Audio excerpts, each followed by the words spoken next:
Sœurs et frères dans le Christ, paix, joie, grâce, amour à chacun, chacune de vous, au nom de notre Seigneur Jésus-Christ, en ce samedi de la 4e semaine du temps ordinaire. En ce temps-là, les apôtres se réunirent auprès de Jésus et lui annoncèrent tout ce qu'ils avaient fait et enseigné.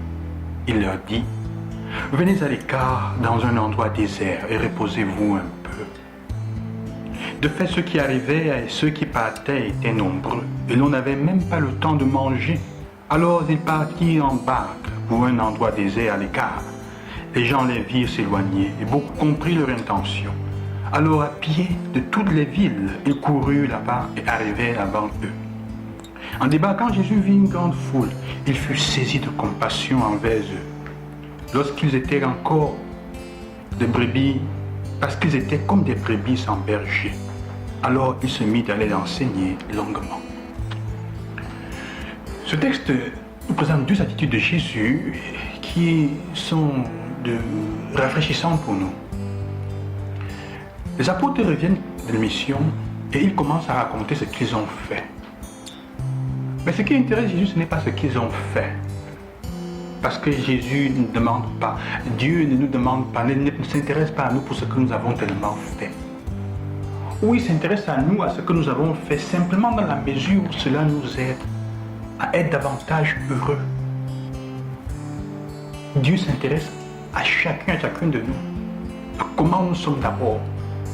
Avant même qu'il ne finisse de raconter, il leur dit, venez à l'écart, reposez-vous un peu. Prenez le temps de refaire vos forces, de vous ressourcer, évidemment avec lui. Ce qui compte aux yeux de Dieu, aux yeux du Seigneur, c'est d'être d'abord avec nous. C'est nous-mêmes, c'est notre personne qui compte à ses yeux. Évidemment, il espère aussi que pour lui, pour nous, il soit le premier, qu'il prenne la première place et qu'il compte pour nous plus que tout ce que nous faisons. Nous pensons parfois que ce qui est important, c'est ce que nous faisons. On fait pour faire, ou ce que nous faisons en eux-mêmes. Mais comme je disais, pour Dieu, ce qui est important, c'est que ce que nous faisons nous aide à grandir, à être davantage heureux, à nous réaliser, à nous rendre compte de combien Dieu nous aime. Quand ta femme, ton mari, les enfants rentrent à la maison, quelle est la première chose que tu leur fais? Quel est l'accueil que tu leur donnes? Est-ce que ta préoccupation est d'abord qu'ils se ressourcent, qu'ils reprennent avant de te raconter n'importe quoi? Ou avant de faire n'importe quoi? Il y en a qui, quand les enfants rentrent des personnes, avant encore qu'ils aient déposé le sac, on leur a déjà dit, va faire ceci, ou faire cela. Le faire est important. Il y a des parents qui jugent leur qualité de parents sur ce qu'ils ont fait pour les enfants. Ils ne se rendent pas compte que parfois, en étant tellement préoccupés de ce qu'ils ont fait pour la famille, ils enlèvent à la famille et aux enfants le temps nécessaire. Et à la fin, ils sont tellement énervés à la fin de la journée que quand ils rentrent à la maison, tout le monde doit se cacher. Et ils passent le temps à dire, j'ai fait tellement de choses pour vous aujourd'hui, tant de choses, comment est-ce qu'on m'accueille de cette manière où tout le monde fuit? Ils n'ont pas tellement besoin, ce n'est pas le fait qui est important. Si ton fait ne t'aide pas à être avec les autres et ne t'aide pas à offrir aux autres l'amour, l'amitié, la sérénité qu'il faut, à les accueillir pour ce qu'ils sont, à leur donner la place qu'il faut, qui est la leur, à reconnaître leur humanité avant tout. Si vous êtes des parents qui êtes presque, comment dire,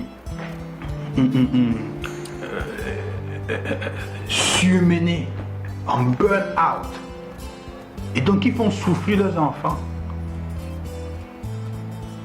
parce que vous êtes en train de vous dépenser pour eux, ça risque d'être contre-productif. On ne dit pas qu'il ne faut pas chercher à manger, mais il faut se rendre compte, il faut s'assurer que ce que nous sommes en train de faire ne nous éloigne pas et ne nous détourne pas de ce qui est important, ce pourquoi nous sommes en train de le faire, ou plutôt ce pourquoi nous sommes en train de le faire. Et c'est pour ça que la deuxième partie continue avec la question de la compassion. Jésus prend compassion pour ces brebis qui le cherchent. Il ne se préoccupe pas d'abord de pourquoi il le cherche. Il se préoccupe de ces personnes parce qu'elles le cherchent. La compassion, la capacité de sentir avec l'autre. Sœurs et frères, que le Seigneur vous accompagne, qu'il vous bénisse et qu'il vous donne cette grâce aujourd'hui. Je vous bénis avec cette parole de la lettre aux Hébreux. Que Dieu vous forme en tout ce qui est bon pour accomplir sa volonté. Qu'il réalise en nous ce qui est agréable à ses yeux. Par Jésus-Christ, à qui appartient la gloire pour les siècles des siècles. Amen. À demain, loué soit Jésus-Christ.